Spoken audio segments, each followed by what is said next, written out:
Herencia inesperada parte 1. Gálatas 4, 1, 7. Pero también digo, entre tanto que el heredero es niño, en nada difiere del esclavo, aunque es señor de todo. 2. Sino que está bajo tutores y curadores hasta el tiempo señalado por el Padre. 3. Así también nosotros, cuando éramos niños, estábamos en esclavitud bajo los rudimentos del mundo.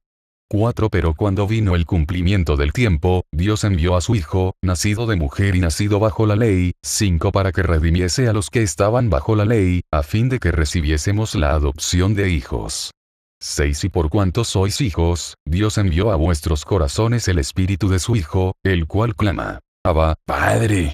7. Así que ya no eres esclavo, sino hijo. Y si hijo, también heredero de Dios por medio de Cristo. Recientemente en una de las cadenas de televisión en los Estados Unidos comenzó un programa titulado Herencia Inesperada. En este programa, la conductora entrevista a personas que recibieron o encontraron artefactos extraños que eran parte de una herencia o fueron encontrados, los cuales se convirtieron en una fortuna para los beneficiarios. La apelación del programa estriba en que algo que era totalmente inesperado resuelve todos los problemas económicos de la persona que recibe la herencia, aun cuando para ellos era totalmente desconocido. En cierto modo esto es lo que Pablo está tratando en estos versículos del comienzo del capítulo 4 de la epístola a los Gálatas. La manera como Pablo presenta la historia es espectacular.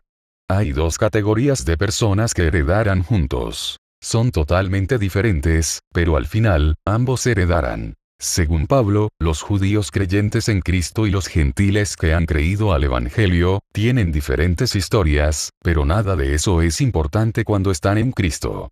Así como pueden llegar dos personas a la congregación el domingo. Uno camina porque no tiene un vehículo y el otro llegó en un auto de último modelo, aunque su jornada fue diferente, la meta era la misma. En estos versos Pablo comienza donde había terminado su argumento en el capítulo anterior, con el hijo que también es heredero. En su presentación considera la condición del niño antes de alcanzar la edad de la madurez, al cual el padre le asigna guardianes que lo supervisen. Gálatas 3, 24, 25. Gálatas 4, 1, 2. Pero también digo, entre tanto que el heredero es niño, en nada difiere del esclavo, aunque es señor de todo, sino que está bajo tutores y curadores hasta el tiempo señalado por el Padre. El apóstol desarrolla este pensamiento estableciéndolo sobre dos verdades fundamentales. La realidad del nuevo éxodo. El nuevo éxodo en la verdad presente considera el gran y final acto de redención que el Padre ha logrado en Cristo y por el Espíritu. Las condiciones paralelas de esclavitud que se encontraban ambos pueblos, los judíos y los gentiles. Aunque las jornadas eran diferentes, las condiciones eran las mismas. Ambos pueblos estaban destinados a una sola fe y a la libertad. Como muchos de los escritos de Pablo, estos versos están llenos del vocabulario del Éxodo. No olvides que este es el registro histórico del apóstol. Como un fariseo de fariseos y un buen practicante de su religión judía, su conocimiento y fundamento se desprende de una amplia referencia y conocimiento de la historia de los judíos y los tratos de Dios con ellos a través de la historia. El relato de siglos de historia, Pablo lo resume de una manera tan precisa que es difícil no saber a qué se está refiriendo. Para efectos de entender sobre de qué se trata, hagamos un corto recuento de la historia. Dios llamó a Moisés para que libertara a Israel de la esclavitud de Egipto y heredara la tierra prometida. Luego de un largo periodo de espera, ya profetizado en Génesis 15, llegó el cumplimiento del tiempo. Dios envió a Moisés a redimir a su pueblo, esto significa que lo envió a comprar su libertad de la esclavitud. Detrás de todo esto había un propósito muy particular, y era, mostrarle a Faraón lo siguiente. Éxodo 4, 22. Y dirás a Faraón, Jehová ha dicho así, Israel es mi hijo, mi primogénito. La liberación fue asegurada a través de la Pascua, con el sacrificio de los corderos y la muerte de los hijos primogénitos de Egipto. Luego, cuando el pueblo fue liberado de Egipto, llegaron a Sinaí, 40 días después de la Pascua, y se le dio la ley como su guía a través del desierto para llegar a su herencia. Esta historia todos los judíos la conocían, y es lo que forma el fundamento de muchos de los escritos antiguos y modernos del pensamiento judío. Lo que aquí se está considerando tiene implicaciones trascendentales, y no puede ser tomado livianamente. Considere por un momento lo siguiente. Imagínese por un momento que usted vive orgulloso de la historia de su pueblo o nación. En la escuela, se enfatiza como un gran libertador, retó todos los poderes existentes de su tiempo, y de una manera heroica libertó a la nación de la opresión de los invasores. De repente, alguien vuelve a narrar la historia y le dice que usted no está tan libre como pensaba, si bien es cierto que ya no está esclavo al mismo amo, ahora es esclavo de aquello que usted creía que lo había libertado. ¿Cómo se sentiría usted? ¿Cómo se habrán sentido los judíos cuando escuchaban a Pablo decirles que la ley se había convertido en el amo que los esclavizaba? Esto fue una movida atrevida. Relacionar la ley con la inmadurez y la incapacidad de heredar por la condición de niño, me imagino que molestó a más de uno de los oyentes, como también molesta a muchos que se glorían en la ley en nuestro tiempo. No podemos ignorar un término que Pablo emplea aquí para señalar la condición de esclavitud, los rudimentos del mundo. Gálatas 4:3. Así también nosotros, cuando éramos niños, estábamos en esclavitud bajo los rudimentos del mundo. El resto de este artículo lo usaré para abundar un poco más en este término que es clave para entender la profundidad que aquí se está considerando. La palabra que se traduce rudimentos en el griego en su forma plural es stoicheion. Esta palabra se usa 7 veces en el Nuevo Testamento y también se traduce como elementos. Gálatas 4:3, 9. Colosenses 2:8, 20. Hebreos 5:12. 2 Pedro 3, 10 minutos, 12 segundos. El significado etimológico de la palabra es, aquello que pertenece a un rango, por lo tanto, cualquier cosa que sea primero, un elemento, primer principio.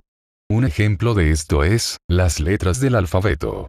Lo básico, lo primero, lo principal. Hebreos 5:12. Porque debiendo ser ya maestros, después de tanto tiempo, tenéis necesidad de que se os vuelva a enseñar cuáles son los primeros rudimentos de las palabras de Dios. Y habéis llegado a ser tales que tenéis necesidad de leche, y no de alimento sólido. La forma como Pablo usa esta palabra en Gálatas y Colosenses está relacionada a los preceptos ceremoniales de la adoración de los judíos. Gálatas 4:3. Así también nosotros, cuando éramos niños, estábamos en esclavitud bajo los rudimentos del mundo. Gálatas 4:9. Mas ahora, conociendo a Dios, o más bien, siendo conocidos por Dios, ¿cómo es que os volvéis de nuevo a los débiles y pobres rudimentos, a los cuales os queréis volver a esclavizar?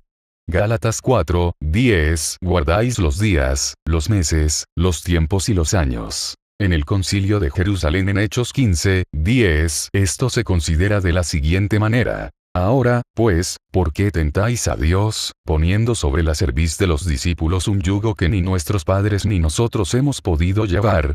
Los gálatas estaban siendo seducidos por los judaizantes para que regresaran a estas ordenanzas de la ley para que de alguna forma fueran hijos legítimos con derecho de herencia, como lo eran los judíos que cumplían toda la ley. Para Pablo esto era regresar a la esclavitud, en otras palabras, como si el nuevo éxodo no hubiera cumplido su propósito. Estos rudimentos Pablo los consideraba del mundo porque su referencia era a las cosas materiales y no espirituales. Eran débiles porque no tenían poder para rescatar al hombre de la condenación y no lo podían salvar del pecado. Además, eran mezquinos porque no empoderaban a los beneficiarios con las riquezas espirituales. Para Pablo, quien se podía gloriar en la carne, por cuanto había sido circuncidado al 8º día, del linaje de Israel, de la tribu de Benjamín, hebreo de hebreos. En cuanto a la ley, fariseo. En cuanto a celo, perseguidor de la iglesia. En cuanto a la justicia que es en la ley, irreprensible, consideraba los ritos, ordenanzas, sacrificios, la observación de días, fiestas y temporadas como lo que pertenecía a las etapas primarias, elementales, básicas de la religión judía. Pero ahora que ha llegado el cumplimiento del tiempo, para redimir a los que estaban bajo la ley, recibieran la adopción, y por el recibimiento del Espíritu de su Hijo pudieras clamar Abba, Padre, y ser constituidos herederos, ya no necesitas los rudimentos sino proceder a la madurez. La madurez en la vida del creyente no tiene que ver con los años que lleva en una congregación o cuánta Biblia conoce, o cuán fiel es a su pastor, o si sabe hebreo o griego, si fue a Israel y se bautizó en el río Jordán, o si entró a la tumba donde pusieron el cuerpo de Jesús, o si oró en el muro de las lamentaciones o si es un gran servidor, sino cuánto de Cristo se ha formado en nosotros.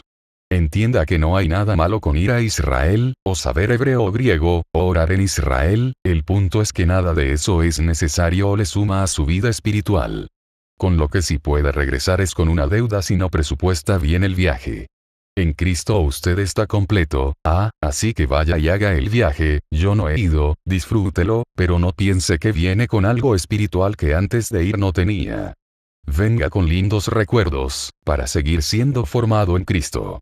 En esto está resumido el propósito eterno, en ser hechos semejantes a la imagen del Hijo. Romanos 8, 29, porque a los que antes conoció, también los predestinó para que fuesen hechos conformes a la imagen de su Hijo, para que Él sea el primogénito entre muchos hermanos. Estar en Cristo, ser hijo, heredero y haber recibido su espíritu no es para regresar a los rudimentos, sino para que el Padre pueda tener una sola familia en la tierra semejante al primogénito, en la cual su distinción no es de este mundo, sino que procede de lo espiritual. Lo espiritual no se gobierna con la ley que fue dada como tutora y curadora hasta el tiempo señalado por el Padre, Gálatas 3, 2, sino por la ley de vida del Espíritu el cual gobierna toda la nueva creación de la cual tú eres parte porque estás en Cristo. Colosenses 2, 8, 10. Mirad que nadie os engañe por medio de filosofías y huecas sutilezas, según las tradiciones de los hombres, conforme a los rudimentos del mundo, y no según Cristo. Porque en Él habita corporalmente toda la plenitud de la deidad, y vosotros estáis completos en Él, que es la cabeza de todo principado y potestad.